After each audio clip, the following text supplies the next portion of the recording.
We also recognize Senator Cayetano. We pass. Senator Cayetano is Mr. recognized. President, may I ask how my vote was recorded? Yeah, Mr. President, may I record my vote as yes, and may I brief explanation, Mr. President? Go ahead. First of all, Mr. President, again, with all due respect din sa mga nagsalita before us who opposed, yung resolution po na ito, kasama lahat ng resolution po na final ng iba't ibang mga miyembro ng Senado, are within the rules of the ICC. Linawin ko po yun kasi parang sinasabi, ito yung mga president, ito yung pwede, ito hindi pwede. Galing nung research nyo, pero ang magde-decide pa rin yan ICC. At ang basehan ng decision nila ay hindi yung presidents ng ibang mga membro kasi iba-iba yung sitwasyon natin sitwasyon ng mga accused. So yung rules. Pangalawa po, lahat ng resolution na final natin kasama kay Majority Leader is consistent with each and every human rights convention that the Philippines signed. So what I want to emphasize, Mr. President, is iba ang vengeance sa justice Ang vengeance is an emotional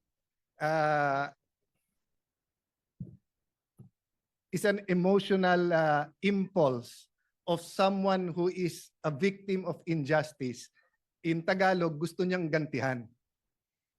Ang justice, hustisya, ay well-defined sa international community, and I know that as a former Secretary of Foreign Affairs. At yan po ay nakatala sa ating konstitusyon, sa international conventions, sa human rights, etc., pati sa ICC.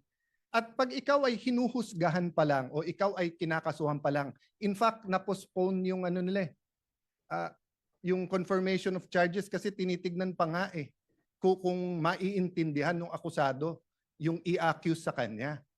So, kasama lahat po dyan sa justice is hindi mo muna gagantihan siya habang siya ay innocent until proven guilty.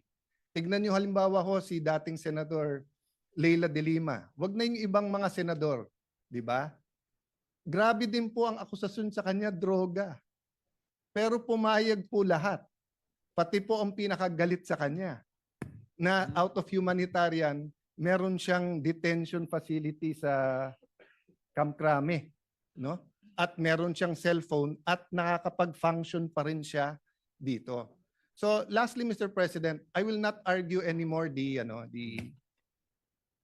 whether the war on drugs was a maniac killing everyone or the war on drugs was precisely to protect the Filipinos, because replay na to Ilang beses na napaliwanag to, the facts, ilang beses na present sa international community at saka dito.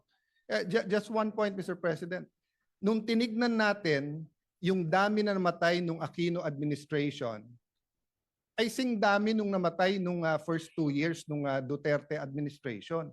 Except that during the Aquino administration, through Senator De Lima, pinalitan nila yung definition ng EJK. EJK, kapag yan ay labor union, yan ay human rights leader na napatay. Pero pag ordinaryong tao na napatay, hindi EJK. Biglang pagdating ni Duterte, lahat ng patay na hindi natural causes, EJK. Pero pag kinumpare mo, there was 13 to 16,000 every year in the Aquino, and even before Aquino. So again, Mr. President, we're not here to debate that. History will judge. Precisely. Our courts here, the DOJ will that. I just have to reply, Mr. President, kasi nga it was brought up as if yun ang dinidebate natin. Ang dinidebate natin humanitarian. Humanitarian ay walang pakialam sa feelings ng mga posibleng biktima. Kasi ang hustisya po ay bulag.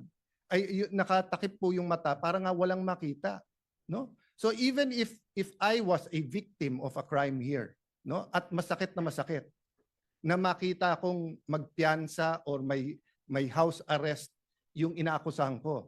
Kung yun ang batas at pwede, hindi po dahilan na si Alan ayaw yun. So I vote yes, Mr. President, and I thank our colleagues for putting this on the floor. Thank you, Mr. President. If there is no objection,